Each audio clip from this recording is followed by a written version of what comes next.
Good morning, Alexus, Beauties and Flawless Man. Welcome back to another podcast episode. It is another beautiful rainy day. I love the rain. It's very peaceful, very calming, and it's very soothing. But today, really quick, I just wanted to remind us to accept God's compliments and not despise his compliments nor his gifts.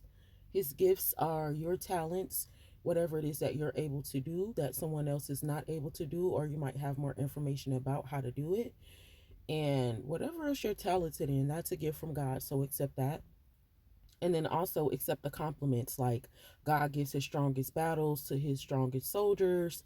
No weapon formed against you shall prosper. All of the things that God says to us that will protect us and keep us safe, and him expressing his love towards us for giving his only begotten son, those are all compliments. And the more we accept those compliments, the more beautiful, young, and full of life we become.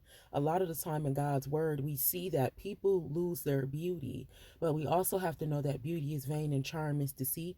So we have to, we get our beauty and we know how to operate in that righteousness from God when we begin to accept the compliments and accept the beautiful things that he already said towards us. So again, don't take your power and use it for wickedness, but understand that you are blessed, you are loved.